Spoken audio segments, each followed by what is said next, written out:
welcome to Tracy Mommy Reads. I am back again with another book review. Today, I'm going to be talking about a book that was on my list for a while and I just got around to it. It was one of the first books I think I read this year. And it in the time that I guess I found out about the book, it has since then been made into a TV series. And I think it might be on Peacock or something. I'm not sure. But the book is called All Her Fault by Andrea Mara. All Her Fault. And this wasn't even the cover when I first saved it to my Kindle or took a screenshot. This is like the TV adaptation cover. I don't know why they do that. I mean, I know it's a tie-in, and I guess they want to drive viewers to the show, but I feel like for most people, if you're a reader, you're going to read the book first, right? It's not like you're going to be shopping for the book and be like, oh, this is a TV series. Let me put this down and go watch the TV series. So I don't know. I feel like for me, especially when some of the covers are pretty cool, I feel like they should just leave them alone.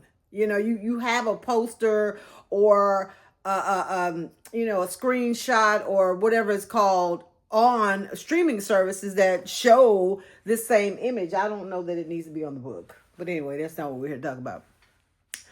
Having said that, I don't have any plans to watch the series. I've talked to a couple of people who didn't even know it was a book. They watched the series and they really enjoyed it. And I really enjoyed the book. And there were some differences. I'm not going to really talk about those because they will be spoilers. The only one thing I will say is that this book takes place in Ireland with Irish people. I don't know if Dakota Fanning and Michael Pena. Yeah, is that Michael Pena? And Sarah Snook, I don't know, are they doing Irish accents in the TV show? Because otherwise I'm assuming that they're all American. Okay, so this book, right out the gate, as soon as you start reading it, it starts off with a woman goes to pick up her son from a play date. And when she knocks on the door, she didn't recognize the lady. And then she's thinking, oh, maybe this is their housekeeper, their nanny or something. Hey, I'm here to pick up my son.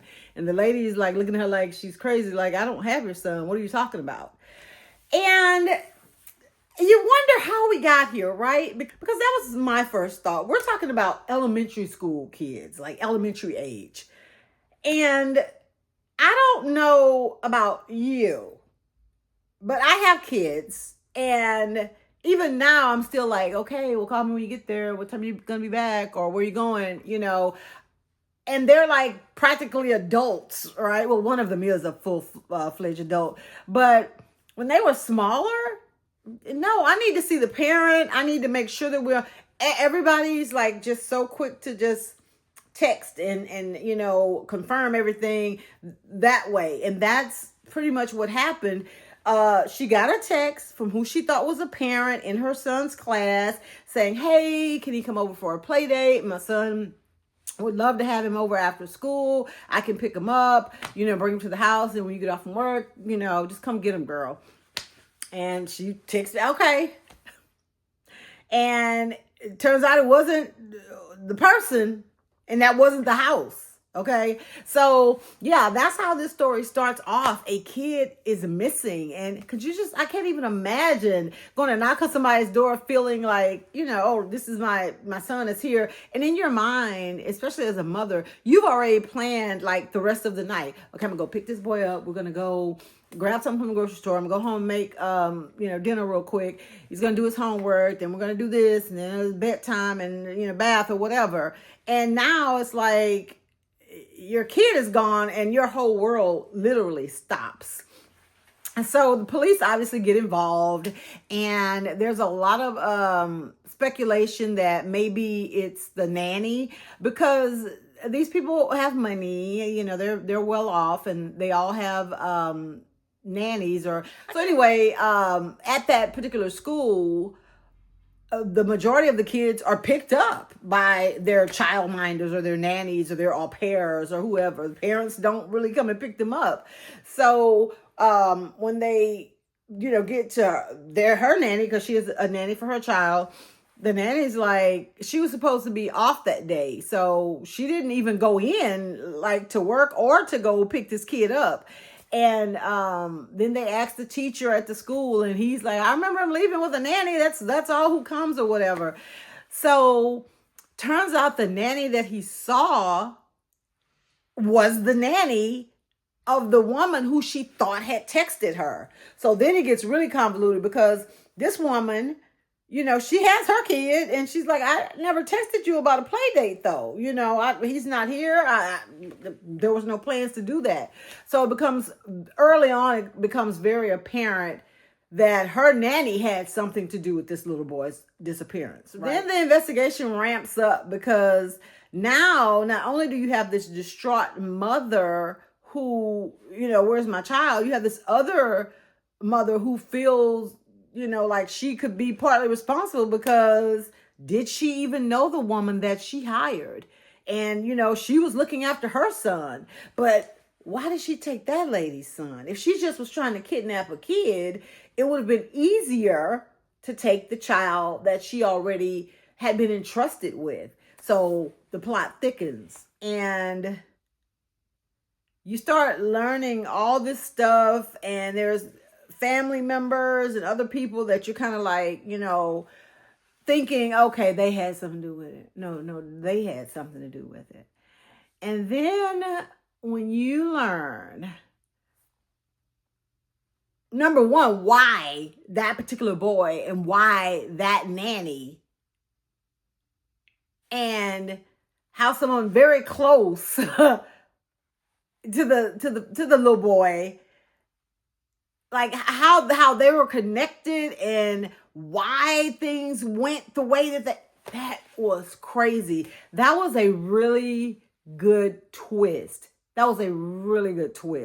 Because at first I was like, well, I don't understand, why that person would do that. Why would they do that? And then when you get more backstory, it's like your mouth is like, are you serious? And it's just hard to talk about without giving any spoilers. The only thing I will say, and I don't feel like this is a spoiler because there's so much more of the book after this happens, but just for anyone who may not be interested in reading a book where a child goes missing, or, maybe you're thinking, oh, something bad has happened to him. The boy comes back halfway in the book. Halfway, he comes back safe and sound. Okay. I mean, he's going to be traumatized probably for the rest of his life. But then that's when it really amps up, because, even though he came back again, why did she take him? Why did this happen? And like I said, when those twists are revealed, it is just jaw-dropping. I imagine that just from reading the book, I could see this unfolding on television. So I could imagine like people who didn't have any firsthand knowledge about the book or the story itself, I could see why they were like, so entertained and thought it was such a good series. But like I said, it was so many differences, which, they do that typically when books are adapted to screen, and they do it for whatever, reasons. Sometimes they have to take things out because of the length and the runtime of the movie. Sometimes they take out, plot points that for the reader and the buildup, it was necessary. But when you're watching this unfold on screen, maybe it wasn't necessary. But, and even I can see like, like if an American director wants to adapt a book by a British author, let's say, and he wants to, or she wants to bring everything to the U.S. and put them in a small rural town here. Now, I can even get that. But I don't get sometimes why, when in the book it worked and it was perfect and it could have been translated to screen, I don't know why they make those changes. In those cases, I feel like they're just doing things for shock value or to really drum up the drama of it and really make people go, oh my God, either have some type of disdain or empathy for certain characters.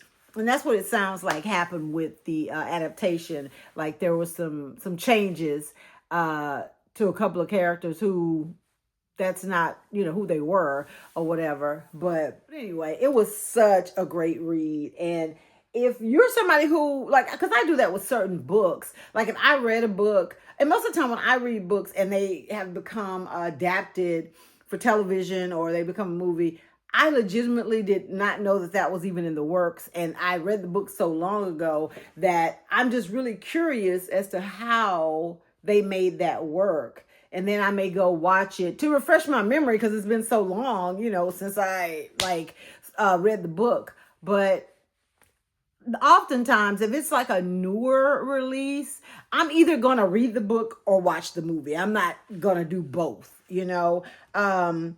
like all the ones you see on my channel, they were either books that I really enjoyed or books that I read a long time ago and could not imagine why they became movies or TV shows. And I'm just kind of like, okay, what if they do different? And then my interest is piqued, so I'll do it. But again, I won't be watching the All Her Fault series. I feel like I got enough from the book, and I have, ideas of what people looked like, what they sounded like, what the setting was. I don't need to go and see the series to, verify if they got it right, But yeah, if you're looking for something that is fast paced, something with a lot of twists and turns, something that, will have an unbelievable twist or reveal, and you want to read that on the pages of a book, then All Her Fault by Andrea Mara is definitely one you want to pick up, And maybe, hey, if you're someone who does like looking at all of the adaptations and everything, it would be great to compare these two, because unlike some, I hear that this particular one, like, it's just as good as the book. The conversations that I've had, the things that I liked and thought were like really incredible about the book were the same things that people liked about the TV show. So anyway, if you have read All Her Fault or watched the TV series, or if you've done both, let me know your thoughts in the comments. Thank you guys so much for watching. Make sure that you like this video. And to everyone who has already subscribed to my channel, thank you, thank you, thank you. Make sure that you share my channel with people who you think may enjoy my book reviews. And if you have not already subscribed, go ahead and take this opportunity to do so now. Thanks again. You guys enjoy the rest of your weekend, and I'll see you next week. Bye.